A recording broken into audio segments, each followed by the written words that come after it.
Now when you set a tank up, you'll find the plumbing really noisy. Now if you want to make it less noisy, what you can do is play with this tap. Now this takes time, so if I slowly close this tap, it will affect the sound of the overflow.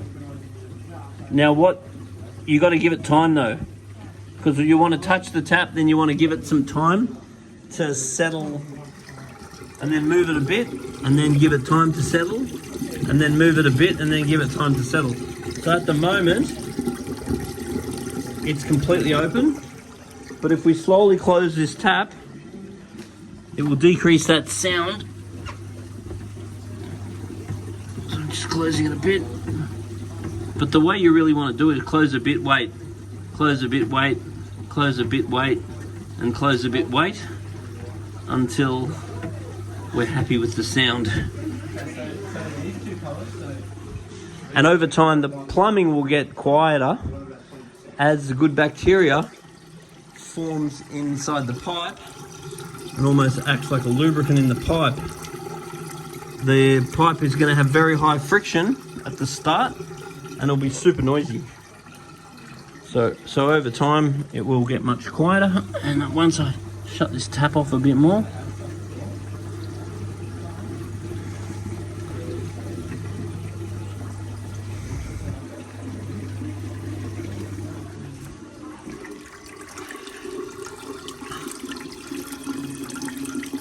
so it's already started getting quieter.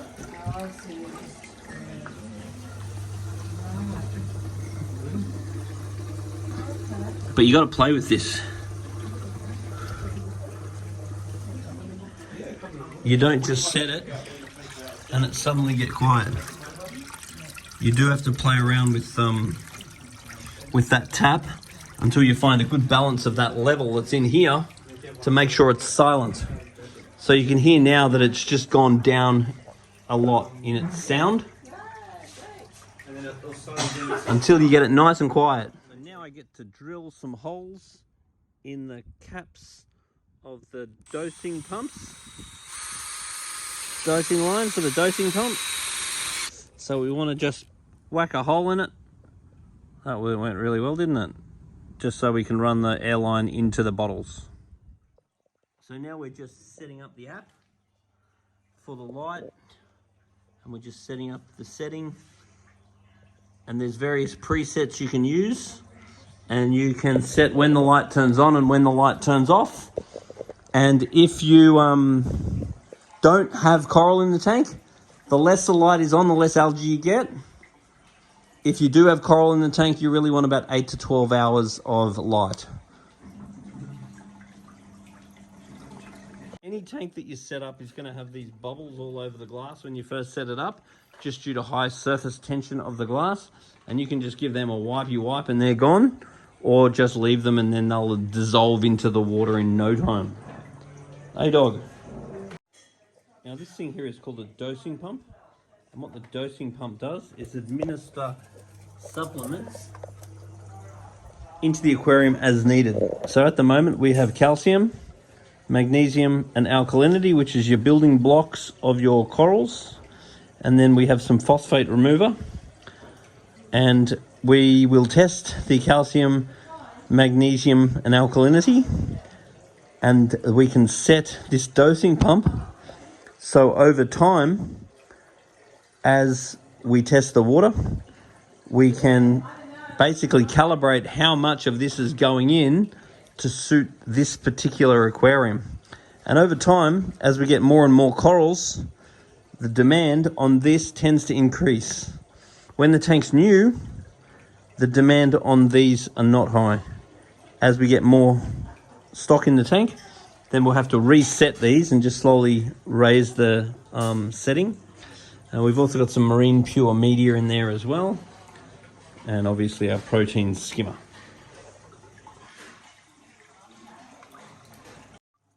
So we've now turned the protein skimmer on, and what the protein skimmer is doing is bubbling up. Now if it bubbles up too much, what we have to do is open this valve. So if we just turn this, if we turn this, what that'll do is open the valve at the bottom. And if the valve at the bottom opens, the level goes down in the bubbles. If we want the bubbles to come up, we're going to close the valve, and then that's going to make the bubbles go up. But what we want is the white bubbles to stay in the chamber. Over time, especially once we get fish, the bubbles are going to start changing color. And we want the yellow bubbles to come out into this. And we want the white bubbles to stay. So, when you're setting a skimmer, you want to change it a little bit and then go away for a while, then come back and change it for a little bit and go away for a while because it needs to settle. Don't go trying to do it in one go like this because you're not giving it time to settle. So the best thing to do is completely open it up. So this is saying open is this way. So we want to completely open it. And opening it will make the level go down. And then we just wait. Then when we look at it next time, we close it a little bit. Then we wait. Then we close it a little bit. And then we wait. And don't just try and do it in one go like this because it needs time to settle. So I've just made it go down. Now I'm just going to not touch it for a while. And as long as the bubbles are white, we want them staying in here. We want the yellow bubbles coming out. Then when, let's say twice a week, what we're really wanting to do is to take this cap off. Now, when it starts getting dirty on the inside of this, we want to give that a clean with like a bottle brush or something. And when there's all crap in here, we want to take this whole cap off. This comes off and we want to empty it. It's great for the garden. It's full of nutrients. It's great for practical jokes. And how often you clean this bit is not very important. How often you clean in here is very important. So I basically want to clean inside here twice a week, and I want to clean here just when it starts filling up. So once again, to clean it, we just take this top off, chuck a bottle brush down here. If it's going silly like this, then we need to open the valve here. And a new skimmer tends to just go silly. And if you've had it off for a while, usually it will just go silly. So that's sort of normal. Just give it a bit of time to go silly, and then once it calms down, then we're going to slowly close this valve off. Now the other thing that will make a difference too is the height of the water. So if the height of the water here is too high, then that will go up. If the height of the water here is too low, it will go down. And if you do raise the skimmer's position in the water like this, like put something underneath it, then the skimmer will go down. So it's just a matter of playing with it and giving it a bit of time and patience until you get it to set about where it is now. Now when you buy an aquarium like this one, particularly a saltwater aquarium where there is a fair bit to remember, make sure that you have our hints email. To get that, just email paul@majesticaquariums.com.au and ask for the hints email. The hints email will have the DVDs from back in the days when DVDs were a thing. They also have the 8-point principles seminar that breaks everything you need to know into 8 points. And you'll find for an aquarium like this that everything that's going on in the aquarium is related to these 8 points. So therefore, if something's not right, if you watch the 8 points again, you'll find the point that you didn't understand or that you're not doing is your problem. So fix that and everything goes good. Now, at Majestic Aquariums, we do offer a maintenance service because maintenance is now a major part of our business. So even if you do want to run the aquarium yourself, something that I really encourage is to get us out at least the first couple of times, because we can service the aquarium and explain to you what we're doing. So it gives you a lot more confidence for when you go to service the aquarium yourself. Also, if something isn't right, first thing you want to do is bring a sample of water and a video of the tank down to see us so we can work out what's going on and guide you. And obviously we can send someone around to rectify any issues that you might see as you see it. Also, when the aquarium's new and interesting, you find that you are very happy to do a little bit of work on the aquarium. Then as time goes on and you're used to the aquarium, maybe you're a bit busy, maybe you're lazy, distracted, whatever, then it's good to get us out once a month. And we can just do all the major stuff and you can do the tinkering. So if you find that you're begrudging doing the servicing, it's much better to get us to do that, and that way you can just enjoy it. So the way this aquarium works is that the pump turns on and pumps the water up to the top. That then overflows back down through the piping, through the filter sock, past the marine pure, your proteins, skimmers, your heaters, and into the pump and go back up again. So when you turn the pump off, then the water in the tank's going to come down and the water in the sump's going to come up. When you turn the pump back on again, the water in the sump is going to go down and the tank's going to go up. So when the pump's on, it pumps water up and the water goes down. And then when you turn the pump off, the water goes down because it goes down there. So the things you don't want to do, you don't want these outlets to be way down under the water or they're going to suck the water down. You want to have them just near the surface. So when the pump turns off, the gravity stops, because if that's faced all the way down, it'll suck it down to there and it won't fit it down there, and that's not so fun. So keep the outlets right near the surface, and just be aware that every time you turn the pump off, that is going to increase. So what you never want to do is fill that up too much and then turn that off. That's the only time the water can come out. So this tank should stay the same. It's that one that should go down. So in the back of this unit, there is a top-up system that you can fill up with RO water. And then you can, what that will actually do is top the bottom here up. Now what you don't want to do is try not to use tap water. Because if you put your water ager like that, put the water ager in your tap water, it's fine for your fish, but you're going to get all the crap that's in tap water and you'll find that your tank just doesn't stay as nice. The tank will stay much nicer if you use RO water for your top-ups. So a top-up means you're adding fresh water, and a water change means you're taking water out. So when you do a water change, you're using salt water. When you're doing a top-up, you're using RO water. So it's just something to be aware of. Now it's really important to have a testing strategy for a tank like this. One option for testing is just bring a water sample down to us and we can run it through our little machine, and then we can advise you on what to do. So this tank actually has a dosing pump. So the dosing pump is very easy, because if the levels are wrong, we're just going to tell you to turn the dosing pump up or down.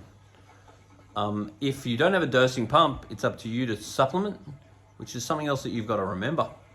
And my experience is if you don't have a dosing pump, you do it pretty well while you're all keen and excited, and then in about 3 months' time, you're over it and you don't do it.